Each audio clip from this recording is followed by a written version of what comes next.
Guys, in this video I am going to be sharing with you 5 things you need to know before you become a law student or before you study law. There are more than 5 things, but for the purpose of this video and just because I want to make this video very short, I'm just going to limit them to 5. So let's get started. The first thing you need to know is that the competition is very high. The competition for law is very high, especially in a country like Nigeria. Now, there are a lot of things that people say. Even as law students, we receive insults for being law students. They say, oh, you guys are studying law in a lawless country. Law is one of the most useless courses to study in this country. Yet you have more than 100,000 students every year applying to study law.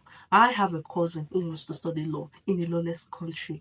And people are literally changing courses, trying to transfer from one course to law just to study law in a lawless country. So even though law is regarded by some people to be one of the useless courses in Nigeria, thousands of people are still dying to study the same law.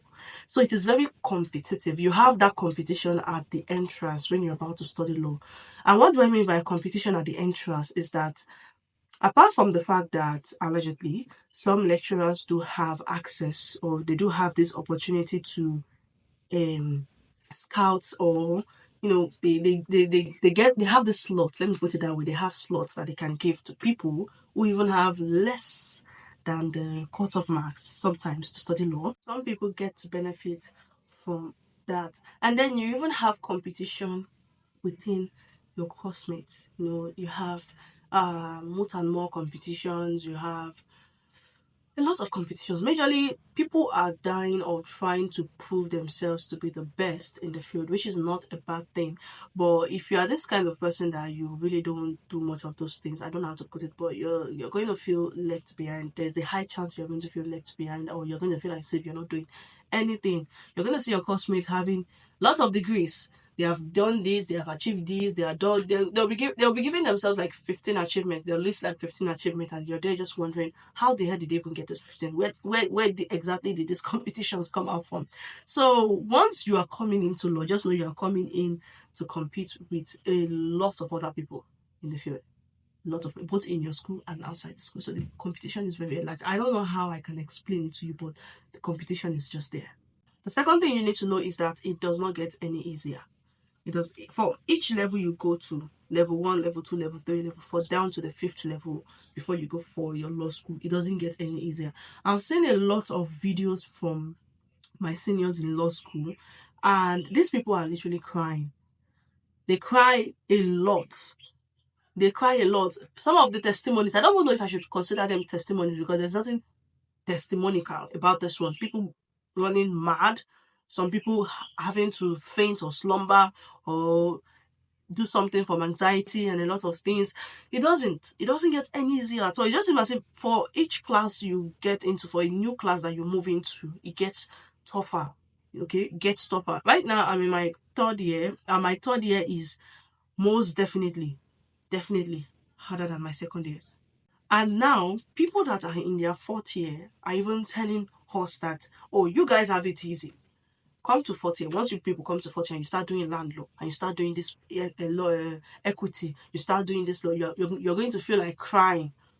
So it doesn't get any easier. Just prepare your mind. Anytime you are about to start a new session or a new semester and you are energetic and you feel like, oh, this time I am going to crush it. I am just going to crush it. There are some moments that semester or that session is going to be the one ending up crushing you instead of you crushing the semester. So it doesn't get any easier. Just put that at the back of your mind. The third one you need to know is that exams and notes are not to be joked with. Let me start with that exam. Please, if you have grown up in that environment where you do little like micro malpractices. What are micro malpractices? Like telling your friend something in the exam, or giraffing and all those things.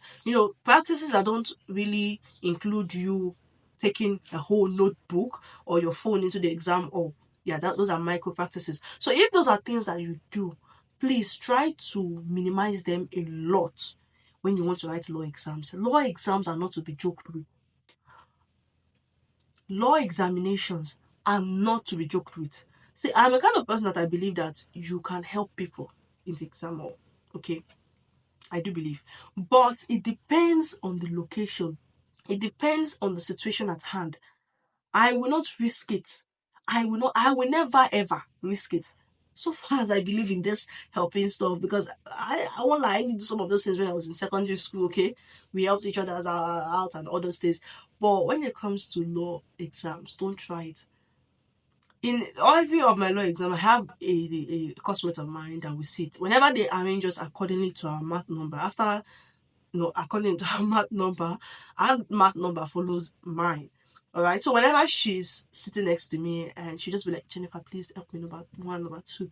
And whenever she's calling my name like that, apart from the fact that it disturbs me, I still feel a little bit of pity for her, because it's not that she doesn't read. She reads, but she just doesn't remember what she read. Maybe she needs to remember the name of a case or something, and then she's calling me. Maybe I'm answering number two, and I have just like 1 hour left to answer 2 more questions, and all those kind of things. She's calling me. I cannot even tell her the name of the case, not because I don't want to, but I cannot risk it. I am not the one paying my school fees. I have people that are paying my school fees. So imagine getting caught because you want to say the case is Sani Abacha and Buhari, and then they just say, "You stand up.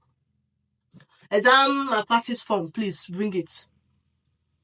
She's going to be let go. I will be the scapegoat of the session. And I'm of the opinion that things that other people do, that they do not get caught off or caught for, if I do it, I'll be the scapegoat. So I have that notion already in my head. I'm not going to try it. I'm not going to risk it. So please, if you are this Allah no Samaria, Abi Samaritan, the good Samaritan, Abi.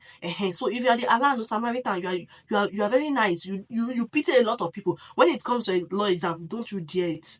If other people are already doing it, you see somebody has carried phone into the exam hall and they are doing it, they are able to escape. Don't you try it, because you will never get lucky. I'm not proclaiming a curse on you, but you just might not get lucky. 98% not get lucky.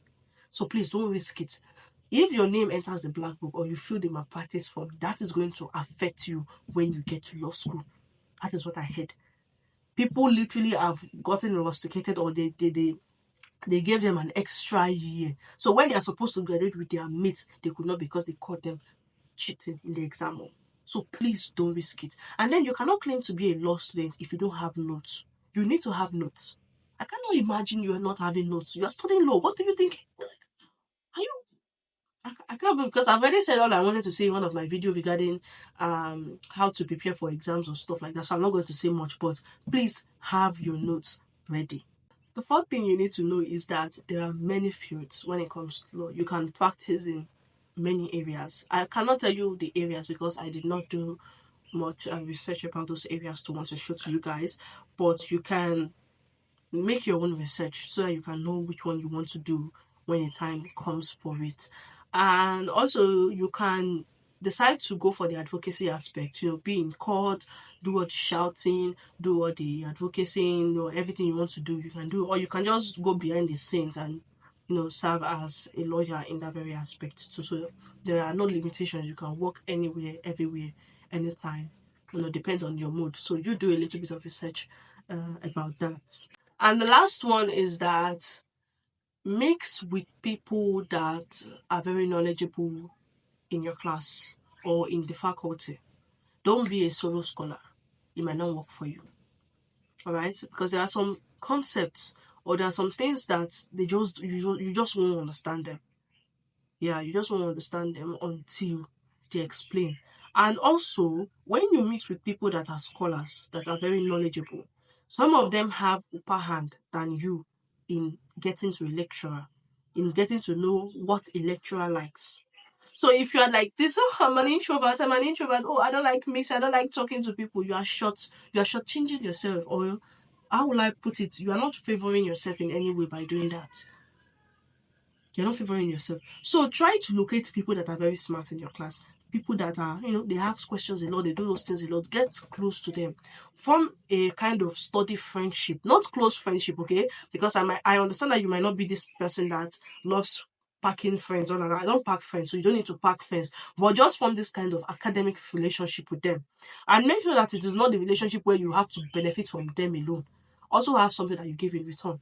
So when you get closer to those people, and you know that these people, they have this access to lecturers than you do, it's going to favor you a lot, and it's going to make your journey in that level very smooth. because you'll be able to get the information from them, or maybe the AOC, secret AOC, or what the lecturer might like in answering questions, what the lecturer would like to see. Not all lecturers tell you guys what they want to see when they are doing revision. So any one of them that is very close to the lecturers, they might get info, so you can just grab it directly from them. So those are the 5 major things that you need to know before you become a law student. So if you know these things, and maybe for other tips from other areas, it will help you smoothen your journey. So thank you guys for watching this video. I will see you guys next time. Bye.